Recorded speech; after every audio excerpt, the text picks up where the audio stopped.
उद्धव ठाकरे आज आणि उद्या सिंधुदुर्ग आणि रत्नागिरीच्या दौऱ्यावर सावंतवाडी, कुडाळ, मालवणमध्ये कॉर्नर सभा तर कणकवलीमध्ये राणेंच्या होम ग्राउंडवर जाहीर सभा।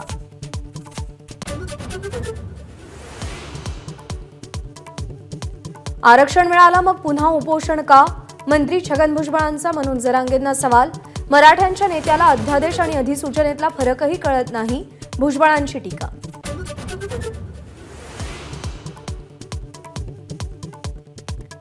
16 नोव्हेंबरला मंत्रिपदाचा राजीनामा देऊन 17 तारखेला सभेला गेलो, मंत्री छगन भुजबळांचा मोठा गौप्यस्फोट। भुजबळांच्या वक्तव्यावर अजित पवारांचं मात्र मौन।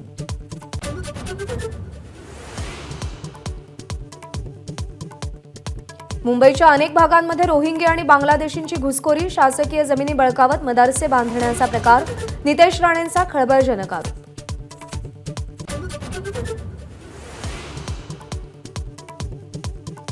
साताऱ्यातल्या व्यासवाडीतील धोमचा उजवा कालवा फुटला, लाखो लिटर पाणी वाया, पाटबंधारे विभागानं केलेल्या कालव्यांच्या सर्वेक्षणावर संशय।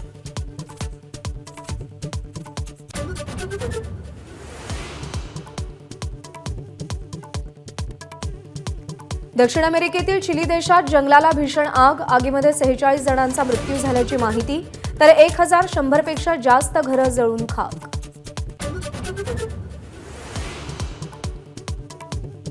राहुल गांधींची भारत न्याय यात्रा झारखंडमधील धनबादमध्ये, 15 जिल्ह्यात राहुल गांधींच्या स्वागताची तयारी।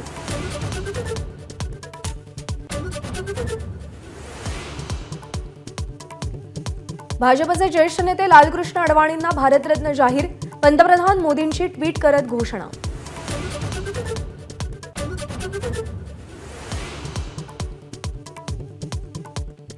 जम्मू काश्मीरमध्ये जोरदार बर्फवृष्टी, श्रीनगरमध्ये बर्फाची चादर, दैनंदिन व्यवहार आणि वाहतुकीवर मोठा परिणाम।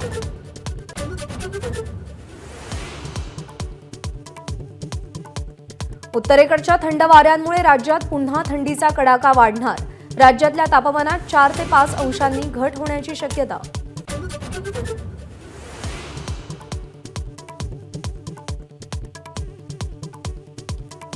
बुमराच्या 6 विकेट्समुळे विशाखापट्टणम कसोटीमध्ये भारतानं इंग्लंडला 253 वर रोखलं, दुसऱ्या दिवस अखेर बिनबाद 28 ची मजल, भारताच्या खात्यात 171 ची आघाडी।